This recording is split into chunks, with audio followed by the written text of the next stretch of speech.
नमस्कार, जय हिंद, वंदे मातरम। सभी का अभिनंदन है एनडीसी निशुल्क क्लासेस में। बहुत बहुत स्वागत है आप सभी का। और काफ़ी दिनों बाद स्वागत है। और देखो, मैं 3-4 दिन प्रयास करूंगा कि कंटिन्यूटी वापस बनाई जाए। औरों को मोटिवेट करने वाले भी कई बार डीमोटिवेट हो जाते हैं, और औरों को यानी अपने साथियों को नियमितता का जो पाठ पढ़ाते हैं वो खुद भी कई बार नियमित नहीं रह पाते। बिल्कुल, जो पिछले 14-15 दिनों से चल रहा था, प्रयास बहुत किए नियमित आने के, लेकिन पार नहीं पड़ रही थी, यूं मान लीजिए। सत्य छुपाया नहीं जा सकता। लेकिन फिर भी मेरे दिमाग में है कि हाँ, अपने को कंप्लीट नेट से पहले काफ़ी कुछ टॉपिक्स करवाने हैं। यूजीसी नेट एग्ज़ाम दिसंबर में के लिए जो लास्ट 5 इकाई है, जिसमें उपन्यास, कहानी, निबंध वगैरह के बारे में, कुछ पात्रों के नाम, कुछ विशेष चीज़ें पूछी जाती है, उसको लेकर भी मैंने आपको दिवाली की छुट्टियों में एक वादा किया था कि मैं आपको वो 3-4 यूनिट जो है पीछे वाली, वो मैं आपको करवा दूंगा। और रही बात आगे की 5 यूनिट, वो इन 105 क्लास में कवर हो जाएगी। अगर आपने 1 नंबर से क्लास देखी है तो आपका जो साहित्य है, आपको टेस्ट सीरीज के माध्यम से नोट्स उपलब्ध करवा रखे हैं, तो उसमें आपके वो फर्स्ट 5 यूनिट कवर हो जाएगी। लास्ट 5 यूनिट जो है वो मैं आपको दिवाली की छुट्टियों से पहले या दीपावली की छुट्टियों के अंदर अंदर मैं करवा दूंगा। आप निश्चिंत रहें। जो बोला है अब तक, जो बोला है 3 सालों में, वो मैंने पूरा किया है। और एग्जाम से पहले पहले अच्छे से कंप्लीट करवाया है, टेस्ट भी लिए हैं, नोट्स भी आपको उपलब्ध करवाए हैं, जो कि आपको बहुत कम करवाते हैं। प्रिंट आउट की सुविधा भी मैंने दे रखी है कि भाई नोट्स के प्रिंट आउट भी आप निकलवा सको। ठीक है। तो जितना मेरा प्रयास है, मैं बेस्ट करने का प्रयास कर रहा हूं, आप यकीन माने। और आज असिस्टेंट प्रोफेसर की जो जीके की टेस्ट सीरीज भी स्टार्ट हो गई। अब मैं आपसे एक बात और बोलना चाहता हूं कि वीडियो को अंत तक जरूर देखना। लास्ट में कुछ 1-2 सवाल पूछने हैं आपसे, तो उनका उत्तर देना आपके लिए अनिवार्य है, ऐच्छिक नहीं है, अनिवार्य है, तो उसका विशेष ध्यान रखिएगा। ठीक है। चलिए, ये टॉपिक भी ध्यान से पढ़िएगा। ये टॉपिक इतना इजी नहीं है, लेकिन इसको इजी बनाएंगे। इसमें से पिछली बार असिस्टेंट प्रोफेसर में भी कहां से क्वेश्चंस पुटअप हुए हैं, किस तरह से पुटअप हुए हैं, वो आपको बताऊंगा। क्यों कठिन टॉपिक होते हैं तो वहां से प्रश्न बहुत सरल तरीके से उठाए जाते हैं, गहराई से नहीं उठाए जाते हैं। ठीक है। क्या है ध्वनि सिद्धांत, हम समझते हैं आराम से, इजी वे में। सबसे पहले देखिए, कहते हैं कि ध्वनि सिद्धांत के प्रवर्तक, तो हम जानते हैं ध्वनि सिद्धांत के प्रवर्तक जो है आचार्य आनंदवर्धन, और न से हमने बना लिया 9वीं शताब्दी। आचार्य आनंदवर्धन जो हैं वो ध्वनि सिद्धांत के प्रवर्तक हैं, और न से 9वीं शताब्दी माने जाते हैं। बस सर, इसीलिए तो आपका इंतजार कर रहे थे। हमारी कंटिन्यूटी टूट गई सर, बहुत अच्छे से पढ़ रहे थे। मैं उसके लिए इस सार्वजनिक प्लेटफॉर्म से करबद्ध होकर आपसे क्षमा मांगता हूं कि मेरे कारण, मैंने ही नियमितता बनवाई थी आप लोगों की, और मेरे कारण ही नियमितता टूटी है। लेकिन मैं ही वापस बनवाऊंगा, बस इतना कह सकता हूं, और इसके अलावा और कुछ नहीं कह सकता। पर कुछ परिस्थितियां हैं, खैर छोड़िए। चलिए, परिस्थितियों का रोना नहीं रोना चाहिए, मैं हमेशा सबसे कहता हूं ना, मैं भी नहीं रोता हूं। हाँ ठीक है, हैं उनको निजात पाने की कोशिश की है, और वो पा लिए मैंने। इन्होंने स्वरचित, इनकी रचना का नाम है ध्वन्यालोक। ध्वनि धन आलोक, ध्वन्यालोक रचना में इन्होंने ध्वनि को काव्य की आत्मा माना है। बिल्कुल, जितने भी सिद्धांत देते हैं, कोई कहता है काव्य की आत्मा वक्रोक्ति है, कोई कहता है काव्य की आत्मा रस है, कोई कहता है अलंकार है। अलग अलग विद्वान अपना अपना सिद्धांत देंगे, तो अपनी अपनी बात तो करेंगे ही करेंगे। तो इन्होंने अपनी रचना ध्वन्यालोक में ध्वनि को काव्य की क्या माना है, आत्मा के रूप में स्वीकार किया है। अब आखिर ये है क्या ध्वनि सिद्धांत? ध्वनि सिद्धांत मूलतः व्याकरण में एक स्फोटवाद होता है। स्फोट का मतलब ही क्या होता है? ध्वनि होता है, पर आधारित माना जाता है। यानी ये व्याकरण के स्फोटवाद पर आधारित माना जाता है। स्फोटवाद क्या है, इसको थोड़ा सा पहले समझते हैं। स्फोटवाद समझा, समझते ही पूरा ध्वनि सिद्धांत क्लियर। स्फोटवाद समझा और समझते ही ध्वनि सिद्धांत क्लियर। जैसे आप सीधा ये परिभाषा छोड़िए, यहां आइए। ये कहता है पूर्ववर्ती वर्णों के उच्चारण के संस्कार के साथ अंतिम वर्णों के उच्चारण के अनुभव से अर्थ की अभिव्यक्ति स्फोट कहलाती है। पूर्ववर्ती वर्णों के उच्चारण, जैसे जैसे जैसे जैसे जैसे जय, ये देखिए जय, तो पूर्ववर्ती उच्चारण, पूर्ववर्ती कौन सा उच्चारण हुआ? ज। उच्चारण के संस्कार के साथ अंतिम वर्णों के उच्चारण के अनुभव, अनुभव मतलब हमने अभी तक ज ही उच्चारित किया है, ज, इतने में हमें अनुभव हो गया आगे य का। और जैसे ही हम यह बोलेंगे तो ज तो बोल के बोला जाके जा चुका होगा, तो अंतिम उच्चारण के अनुभव से अर्थ की अभिव्यक्ति स्फोट कहलाती है। आगे समझते हैं इसको। व्याकरणों के अनुसार, ध्यान से समझना, व्याकरण जो व्याकरण आचार्य हैं उनके अनुसार कानों को सुनाई पड़ने वाला शब्द अनित्य माना जाता है। जो आपको कानों पे मतलब कानों में जो शब्द सुनाई दे रहा है वो अनित्य है। ध्यान रखना, आगे सुनिए। उससे किसी अर्थ की प्रतीति संभव नहीं होती। जो आपको कानों को सुनाई दे रहा है उससे किसी अर्थ की प्रतीति नहीं हो रही है। कैसे सर, कैसे? तो वो देखिए, जैसे हम घट शब्द का उच्चारण करते हैं तो जैसे ही हमने घ का उच्चारण किया तब ट टकार की स्थिति नहीं होती है। जब हम घट बोलते हैं तो हमने घ का उच्चारण किया तब ट का कोई अस्तित्व ही नहीं था। और जब हम ट का उच्चारण करते हैं तब तक घ जो है वो उच्चारित होकर शून्य में विलीन हो जाता है ना? तब तक वो शून्य में क्या हो जाता है? विलीन हो जाता है। तो फिर ऐसी स्थिति में घ और ट वर्णों का संयोग ही घटित नहीं हो पाता। मतलब दोनों का संयोग ही नहीं होता। बिना दोनों वर्णों की एकत्र स्थिति के किसी प्रकार के अर्थ की प्रतीति हो सकती है क्या? बिल्कुल।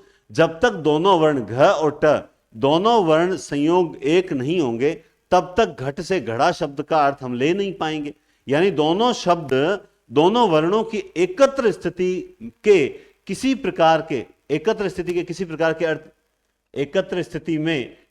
के अर्थ की प्रतीति संभव नहीं है। दोनों वर्ण एकत्र स्थिति में बिना भूल गया ना, बिना दोनों वर्णों की एकत्र स्थिति में किसी प्रकार के अर्थ की प्रतीति नहीं हो सकती। जब तक दोनों एक साथ नहीं आ जाएंगे तब तक आपको किसी भी अर्थ की प्रतीति नहीं होगी, किसी भी अर्थ का पता नहीं चलेगा।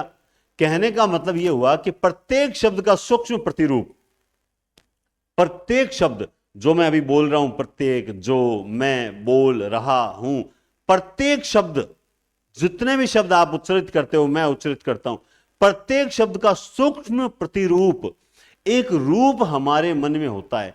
जैसे ही हमें प्यास लगी तो पानी बोलना है, तो पानी शब्द का रूप हमारे मन में, पा और नी के बीच में वही उतना ही गैप है, लेकिन हमारे अंदर प्रत्येक शब्द का सूक्ष्म प्रतिरूप हमारे मन में हमेशा हमेशा विद्यमान रहता ही है।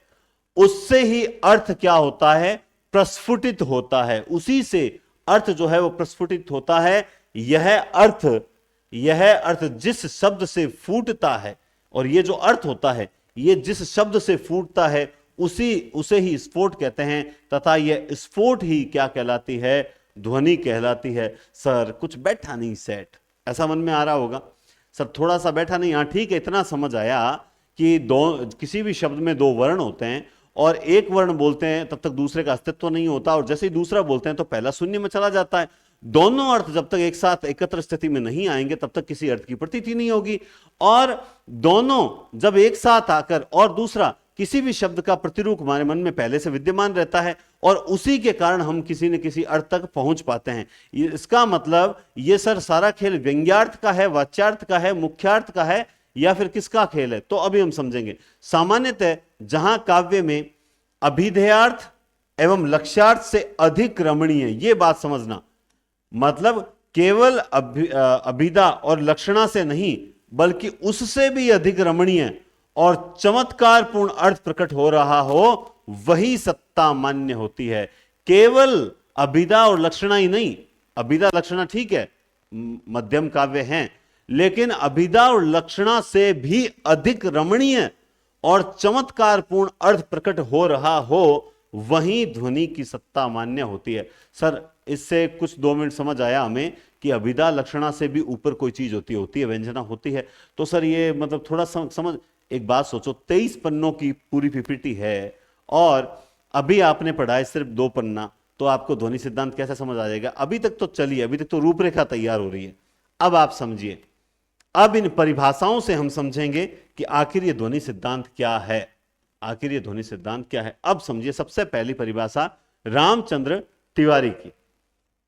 रामचंद्र तिवारी क्या कहते हैं कि जिस प्रकार किसी सुंदरी के अंग प्रत्यंग के सौंदर्य, यानी उसके अंग प्रत्यंग के सौंदर्य से भिन्न लावण्य की पृथक सत्ता विद्यमान रहती है, मतलब अंग प्रत्यंग के सौंदर्य से भी हटकर एक लावण्य की पृथक सत्ता विद्यमान रहती है, उसी प्रकार, समझ जाना अब क्लियर हो जाएगा, उसी प्रकार महाकवियों की वाणी में वाच्य अर्थ से भिन्न, इसका मतलब अभिधा से भिन्न कुछ चमत्कार पूर्ण अर्थ भी प्रतीयमान होता है, और वही प्रतीयमान अर्थ क्या है?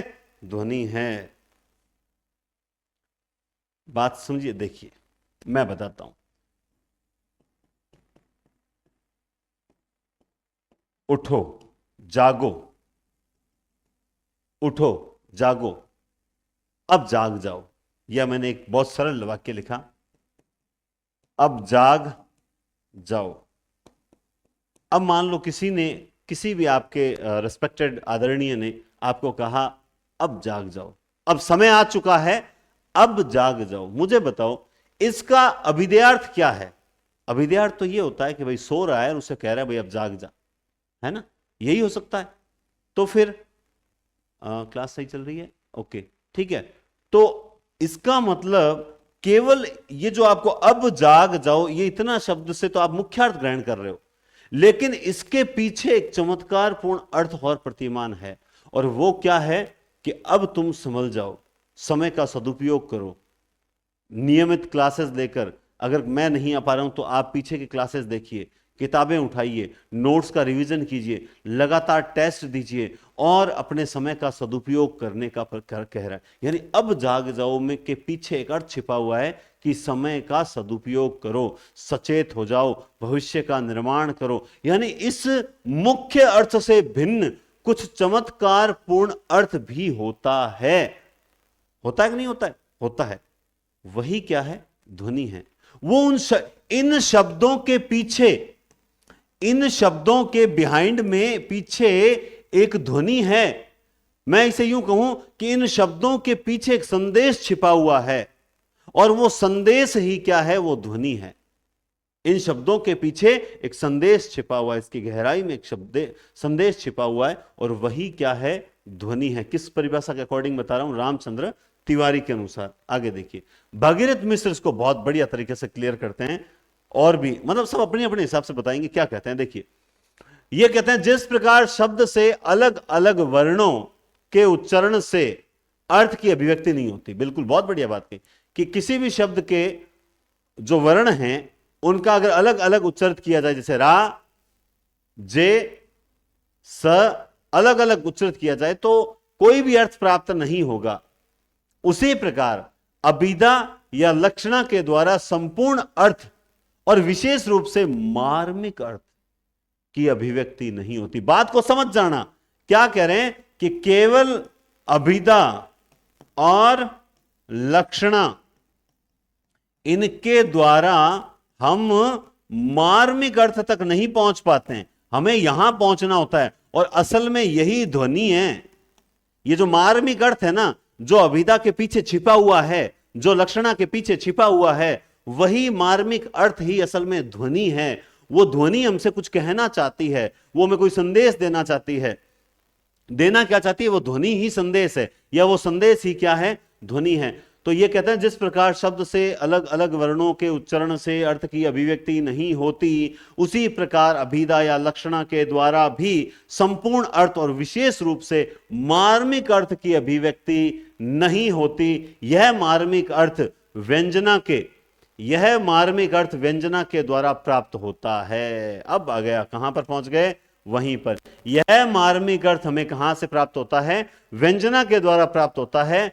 अभिधा और लक्षणा के उपरांत व्यंजना से उत्पन्न होने वाला चमत्कारिक अर्थ ही ध्वनि है। बताओ, भले ही मैं 15 दिन के बाद आया हूं, लेकिन क्लास के एक एक शब्द को आप तक पहुंचाने की जो है वो एक जो ताकत कहूं, वो ईश्वर का, मां सरस्वती का वरदान है कि मैं अपनी किसी भी परिभाषा को या किसी भी चीज को आपको सरल तरीके से समझा जरूर सकता हूं। भले ही कोई बात नहीं, लेट हुई है मैं जानता हूं, लेकिन अब समझे कि अभिधा और लक्षणा के द्वारा जब संपूर्ण अर्थ की अभिव्यक्ति नहीं हो पाती, या विशेष रूप से उस मार्मिक अर्थ की अभिव्यक्ति नहीं हो पाती, तब उस मार्मिक अर्थ जो है वो हमें व्यंजना के द्वारा प्राप्त होता है। और उस व्यंजना से जो चमत्कारिक अर्थ मिला वही असल में ध्वनि है। तो बात समझ आ रही है? अब ध्वनि सिद्धांत क्या है, आइए आनंदवर्धन खुद क्या कहते हैं। आनंदवर्धन कहते हैं यह विशिष्ट प्रकार का काव्य है। आपके एग्जाम में प्रश्न आ गया कि ध्वनि को एक विशिष्ट प्रकार का काव्य कहने वाले विद्वान कौन हैं, तो वो है आनंदवर्धन। तो विशिष्ट प्रकार का काव्य है जिसमें शब्द और अर्थ अपने स्वरूप को छिपाए हुए, शब्द और अर्थ अपने स्वरूप को छिपाए हुए उस अर्थ को अभिव्यक्त करते हैं जो काव्य का परम रहस्य है। ये शब्द और ये अर्थ, ये दोनों अपने स्वरूप को छिपाकर, यानी खुद का कोई अस्तित्व नहीं रखते, ये दोनों अपने स्वरूप को छिपाकर एक अन्य अर्थ को अभिव्यक्त करते हैं, और ये अन्य अर्थ ही काव्य का परम रहस्य है। और परम रहस्य या कहूं कि ये अर्थ वही मार्मिक अर्थ है, या ये वही चमत्कारिक अर्थ है जो जहां पर हमें पहुंचना है। यह विशिष्ट का उत्तम काव्य, अतः यह विशिष्ट काव्य या उत्तम काव्य है। बिल्कुल ध्वनि बिल्कुल ऐसा काव्य है जो केवल शब्दों पर आधारित नहीं हो, ऐसा काव्य जो केवल अर्थों पर आधारित न हो, बल्कि एक ऐसा काव्य जो शब्द और अर्थ के पीछे छिपे हुए उस मार्मिक अर्थ को पाठक या श्रोता तक पहुंचाए, वही असल में उत्तम श्रेष्ठ काव्य है आनंदवर्धन के अनुसार। आइए अब हम पढ़ते हैं अभिनव गुप्त। अभिनव गुप्त कहते हैं कि जिस प्रकार घंटे के पर आघात करने से पहले टंकार और फिर मधुर झनकार, आप जब भी कोई नया काव्य पढ़ते हो तो पहले टंकार होती है। टंकार समझते हो, कानों को समझ नहीं आती, किसी भी किसी रूप से वो हमें थोड़ी सी अच्छी नहीं लगती, लेकिन उसके बाद मधुर झनकार, फिर मधुर झनकार के बाद एक अधिक मधुर ध्वनि निकलती है। उसी प्रकार व्यंग्यार्थ भी, व्यंग्यार्थ जो मार्मिक अर्थ है ना, जो मार्मिक अर्थ है, हम जहां पर पहुंच रहे हैं, जो मार्मिक अर्थ है, उसी प्रकार व्यंग्यार्थ भी ध्वनित होता है। मार्मिक अर्थ भी क्या होता है?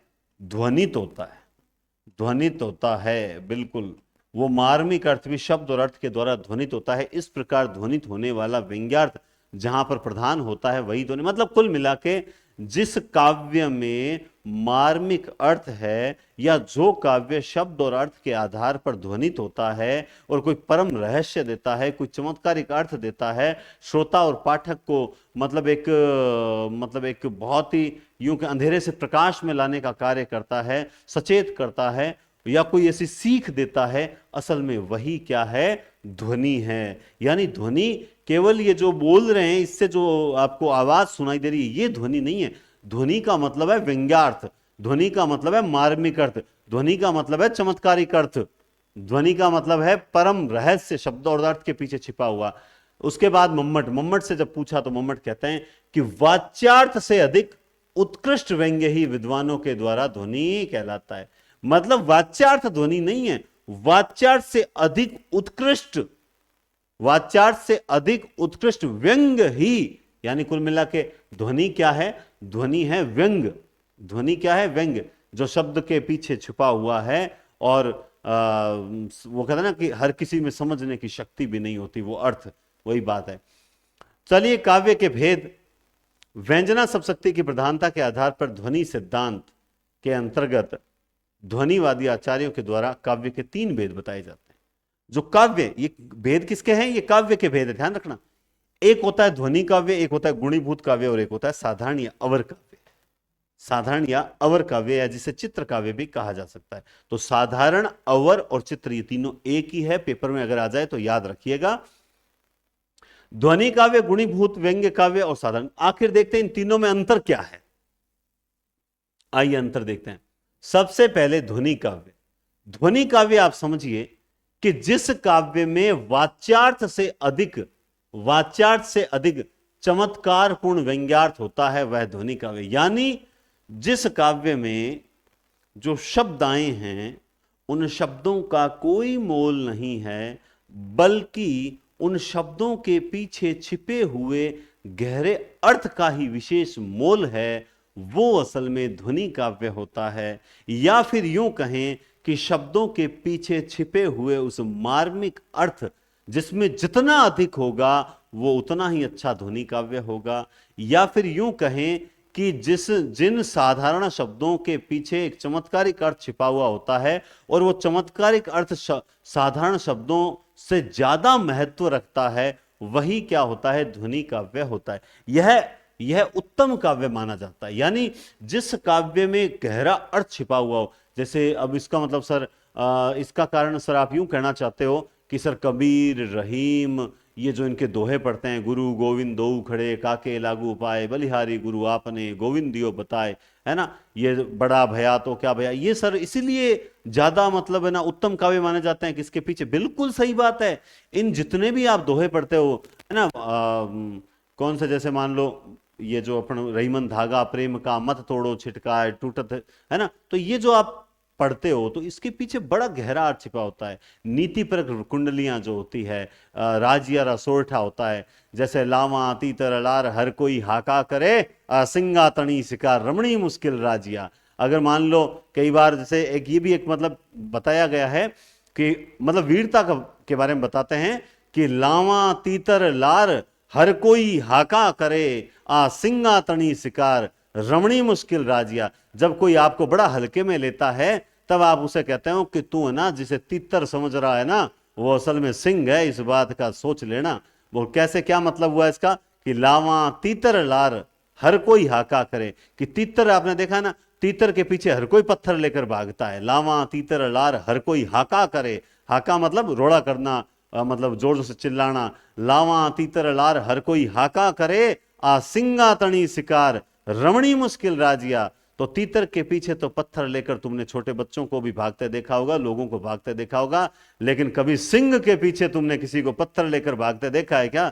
नहीं देखा ना। तो तू मेरे से फालतू पंगा मत लेना। ये इस तरह का बढ़िया शानदार दोहा कहा गया। तो अब इसके पीछे कितना गहरा अर्थ छिपा हुआ है। तो ये उत्तम कोटि का काव्य कहलाता है ना। तो यह ध्वनि काव्य है, यह उत्तम काव्य है। जैसे आगे देखिए कि माली आवत देख कर कलियन करी पुकारी, और फूली फूली चुन लिए काली हमारी बारी। अब इसको आपने पढ़ा, माली आवत देख कर कलियन करी पुकारी, लेकिन आप देखिए ना तो यहां पे माली से मतलब है, ना यहां कलियों से मतलब है, किसी से मतलब नहीं है, बल्कि माली और कलियां तो सिर्फ प्रतीक है। असल में इसके पीछे तो कोई गहरा अर्थ छिपा है, और गहरा अर्थ छिपा है क्षणभंगुरता का, क्षणभंगुरता का।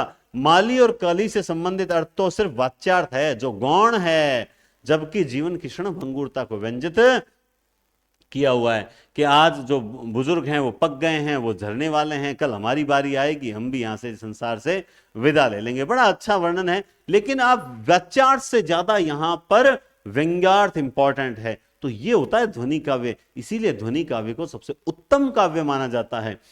नहीं पराग नहीं मधुर मधु नहीं विकास इही काल, और अली कली ही सो बंध्यो आगे कौन हवाल, है ना। तो अली कली ही सो बंध्यो आगे कौन हवाल, यानी अभी अब देखो, ना तो यहां पराग से मतलब, ना यहां मधुर मधु से, ना यहां अली से, ना यहां कली से, किसी से मतलब नहीं है। और मतलब असल में राजा ने रानी को लेकर जो है इसके पीछे बड़ी गहरी बात कह दी, और बिहारी अमर हो गया, है ना, है कि नहीं। तो वही बात है, जिस दोहे में या जिस भी छंद में, जिस काव्य में जितना ज्यादा गहरा अर्थ छिपा होगा, उसकी उतनी ही अधिक वैल्यू होगी। सेकंड नंबर पे आता है गुणीभूत व्यंग्य। क्या आता है? गुणीभूत व्यंग्य। जिस काव्य में वाच्यार्थ की अपेक्षा व्यंग्यार्थ गौण, समझ लेना, जिस काव्य में वाच्यार्थ की अपेक्षा व्यंग्यार्थ गौण, अब की बार क्या कह दिया कि वाच्यार्थ इंपॉर्टेंट रहेगा, व्यंग्यार्थ गौण हो जाएगा। मतलब व्यंग्यार्थ की वो वैल्यू नहीं रहेगी जो वैल्यू वास्तव में होनी चाहिए। तो वहां पर उस काव्य को हम गुणीभूत व्यंग्य काव्य कहते हैं। यह मध्यम श्रेणी का होता है, यानी उत्तम तो नहीं कहलाएगा। क्या होगा? उत्तम तो नहीं कहलाएगा, बस सिंपल सी बात है। अब क्या है? अन देखे देखन चहे, और देखे बिछुरन भीत, और देखे बिनु देखे हूं पे तुम सो सुख नहीं मीत। यानी जब तुम्हें नहीं देखती हूं तो देखने का मन करता है, जब तुम्हें नहीं देखती हूं, एक नायिका कह रही है, तब तुम्हें देखने का मन करता है, और जब तुम्हें देखती हूं तो मुझे बिछड़ने का भय सताता रहता है। देखे बिनु देखे, देखे हूं पे तुम सो सुख नहीं। मतलब कि तुम अन्यत्र गमन मत करो, तुम सदैव मेरे पास रहो। इसके पीछे भाव क्या है कि तुम सदैव, अब पहले आपको इसका अर्थ ग्रहण करना पड़ा और उसके बाद आपने इस व्यंग्य तक पहुंचे, और इसका वाच्यार्थ इंपॉर्टेंट है, और वाच्यार्थ से जुड़ा हुआ व्यंग्यार्थ है। यानी व्यंग्यार्थ कोई विशेष नहीं है, आप वाच्यार्थ से ऑटोमेटिकली व्यंग्यार्थ तक पहुंच गए।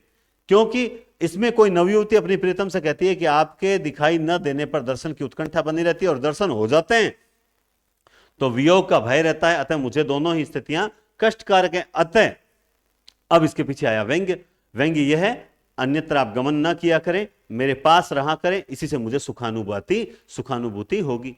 तो व्यंग्य कुछ खास नहीं है, व्यंग्य गौण कर दिया गया है, इसलिए इसे गुणीभूत व्यंग्य कहते हैं।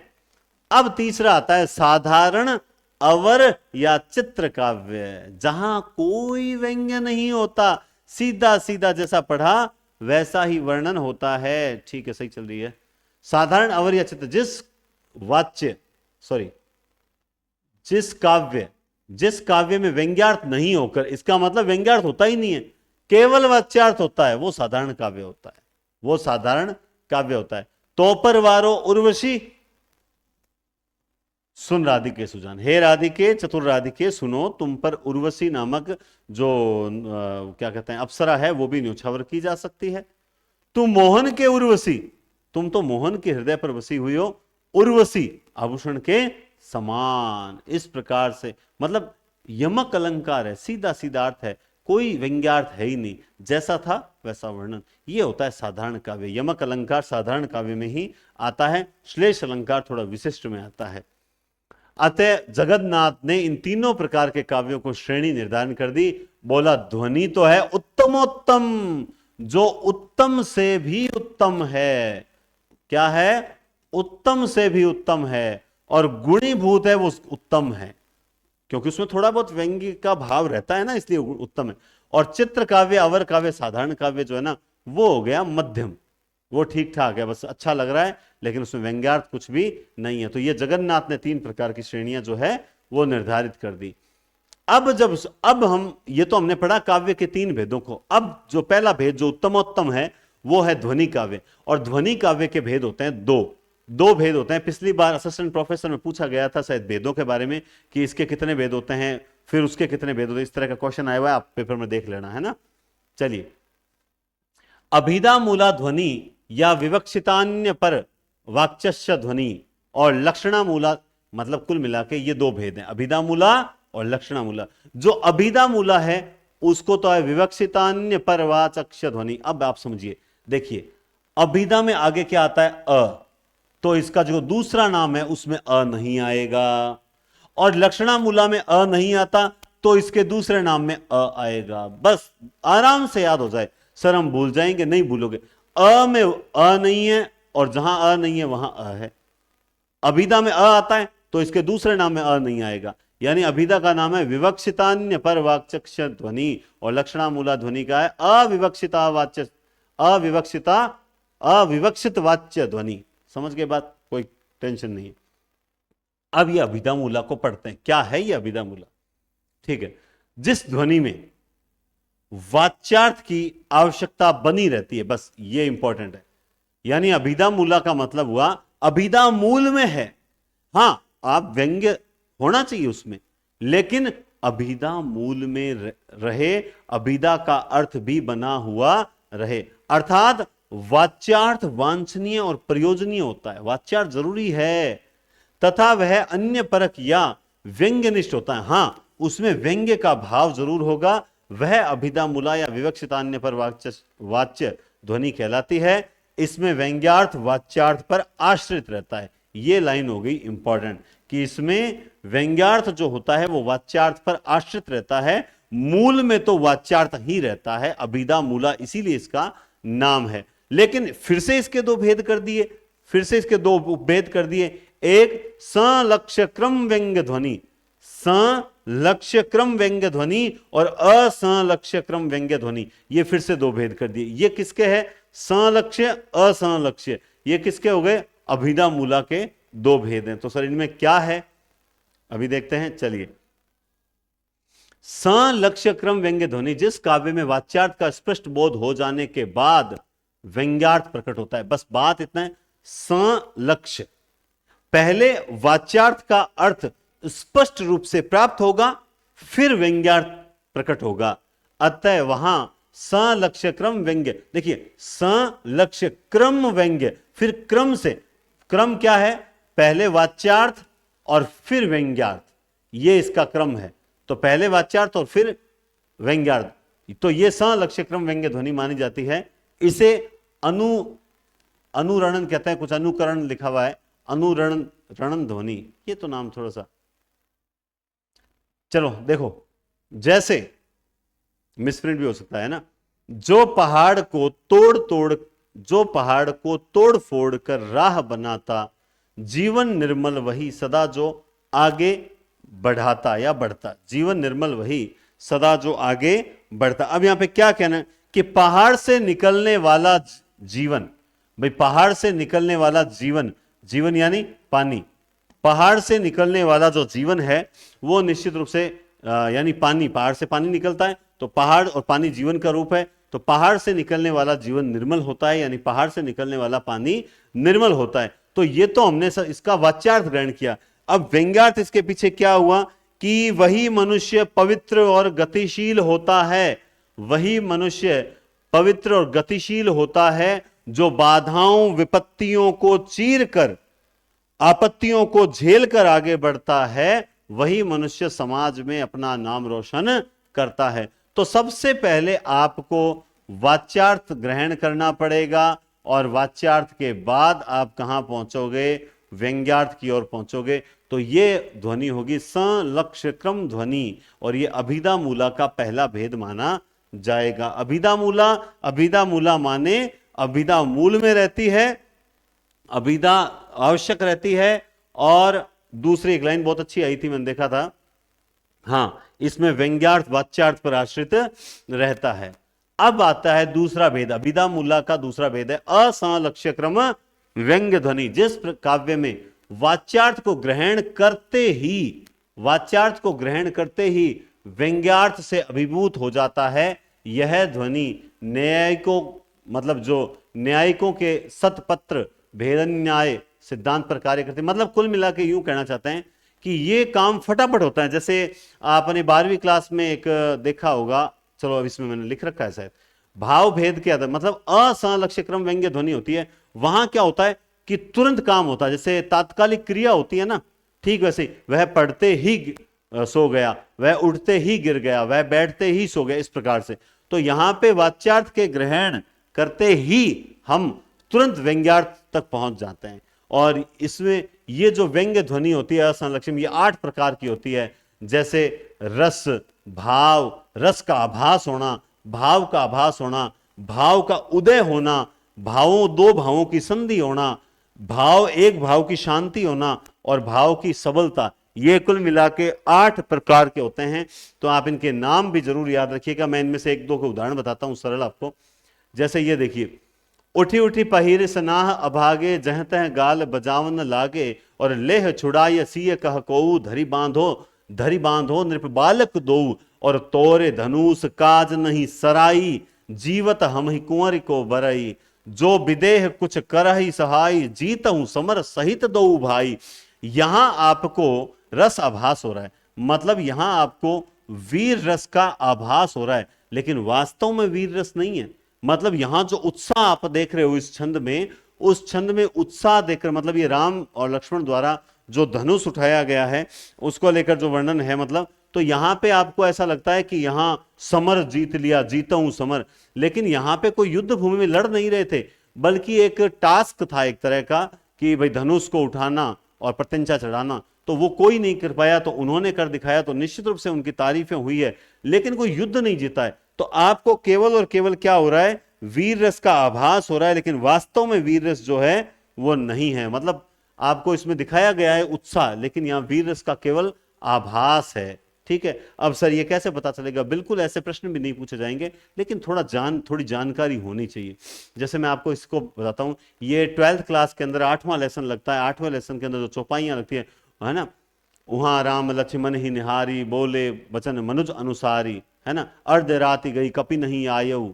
तो उसमें जो भगवान राम लक्ष्मण मूर्छा के बाद हनुमान जी का लगातार इंतजार कर रहे हैं और एक मनुष्य की भांति जो है आचरण कर रहे हैं और बड़ी तकलीफ, मतलब रो रहे हैं कि हे भाई अब मेरा क्या होगा, मैं तुम्हारी माँ को कौन सा मुख दिखाऊंगा, तुम्हारी माँ ने बहुत हितकारी जानकर मुझे सौंपा था, आज मैं जो है मतलब तुम्हें खोकर जब जाऊंगा लोग क्या कहेंगे, एक नारी के लिए अपने अपने भाई को गंवाया। इस प्रकार की मानवीय बातें उनके दिमाग में तरह तरह की जो है बातें आ रही थी।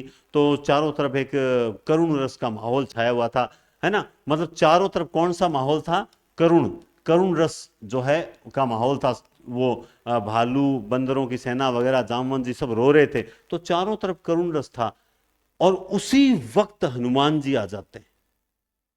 प्रभु विलाप सुनि कान विकल, भय वानर निकर, वानरों का झुंड, प्रभु का विलाप सुनकर वानरों का झुंड जो है वो बड़ा दुखी हो रहा था।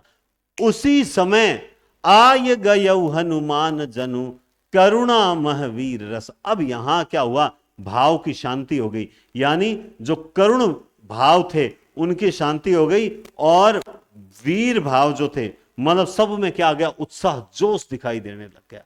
तो ये एक भाव की शांति होती है।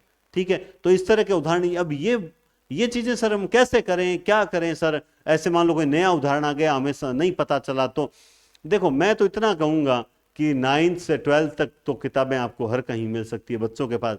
जितना हो सकता है काव्य को, अभी विज्ञप्ति है नहीं फर्स्ट ग्रेड सेकंड ग्रेड की, तो जितना समय है उसको कम से कम 9वीं से 12वीं की किताबों में जो कुछ पाठ हैं, जो ज्यादा नहीं तो कबीर, सूरदास और तुलसीदास वाले जो पाठ हैं, देव के, घनानंद के, जायसी के जो पाठ हैं, उनको तो कम से कम पढ़ते रहा करो, थोड़ी हिंदी देखा करो, तो थोड़ा सा फायदा मिलेगा, और कुछ बात नहीं है।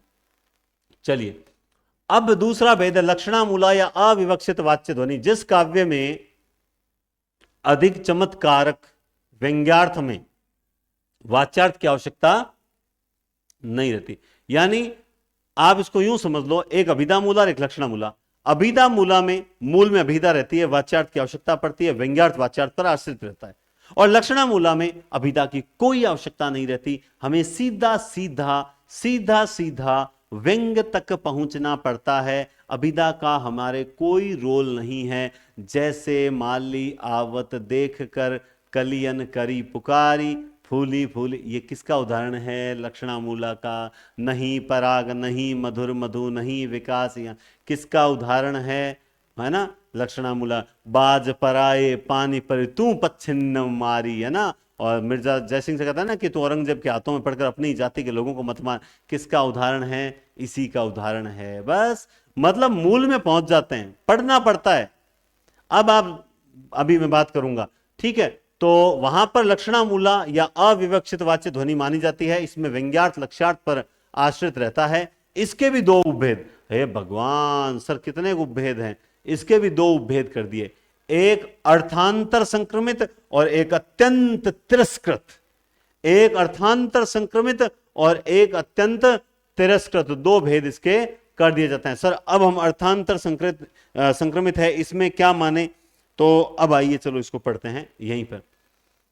जिस ध्वनि में वाच्यार्थ अपना पूर्ण तिरोभाव न करके अपना अर्थ रखते हुए भी अन्य अर्थ में संक्रमण करता है, मतलब थोड़ा बहुत वाच्यार्थ साथ साथ चलता है, हालांकि उसकी वैल्यू नहीं है। मतलब आप मारवाड़ी में कहवा नहीं कि बेइज्जती कर दी, धक्का दे दिया कि नहीं, लेकिन फिर भी वो मान्य को नहीं, फिर भी वो जबरदस्ती चाल सी सा गए। तो बी हिसाब सु अर्थांतर संक्रमित वाच्य ध्वनि, जिस ध्वनि में वाच्यार्थ अपना पूर्ण तिरोभाव न करके अपना अर्थ रखता है, मतलब अपनी टांग बीच में रखेगा ही रखेगा, वहां अर्थांतर संक्रमित वाच्य ध्वनि होती है। कैसे होती है? चलिए देखते हैं।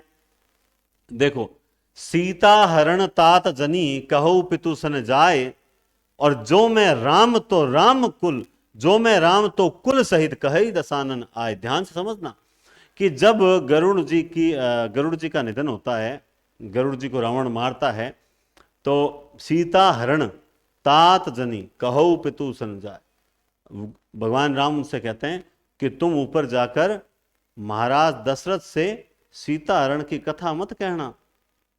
अगर मैं राम हूं, अगर मैं राम हूं, तो रावण खुद आकर कुल सहित, रावण अपने पूरे कुल सहित आकर यह सीता हरण की कथा दशरथ जी को सुनाएगा। अब इसका मूल अर्थ लगभग समाप्त हो चुका है, लेकिन थोड़ा वो साथ में है। कैसे? जो मैं राम तो कुल सहित, अगर मैं राम हूं, यहां राम हूं, कौन सा राम हूं? मैं वो धनुष तोड़ने वाला राम हूं, अगर मैं वो लंका पार करने वाला राम हूं, मैं वो मतलब जगत कल्याण करने वाला राम हूं, मतलब जो भी राम जी ने अच्छे अच्छे कार्य किए थे, इस मैं राम हूं, इसमें वो सारे कार्य जो है उन्होंने बता दिए कि मैं अगर वो शंकर जी का धनुष तोड़ने वाला राम हूं, मैं अगर वो राक्षसों का संहार करने वाला राम हूं, मैं अगर अद्भुत पराक्रमी हूं, तो रावण को जल्द मैं दशरथ जी के पास भेज दूंगा और वही उन्हें पूरी कथा सुनाएगा। तो यहां पर पूर्ण तिरोभाव नहीं हुआ वाच्यार्थ का, लेकिन गहरा अर्थ है, व्यंग्यार्थ तो है। और इसमें मैं राम हूं तो कुल सहित कही दसाना ना आए, तो यहां पे इसके पीछे एक अर्थ छिपा हुआ है। भाई जो मैं राम हूं, अगर मैं राम हूं तो रावण आकर ये पूरी कथा कहेगा, इससे तो कोई अर्थ ही नहीं निकल रहा, लेकिन इसकी गहराई में अर्थ निकल रहा है कि अगर मैं राम हूं तो मैं इस रावण का करूंगा वध, और इस रावण खुद आकर कहेगा कि मैंने बहुत बड़ी गलती की थी। समझ गए बात आप? तो यह है अर्थांतर संक्रमित वाच्य ध्वनि। यह लक्षणा मूला का पहला भेद है, अर्थांतर संक्रमित वाच्य ध्वनि।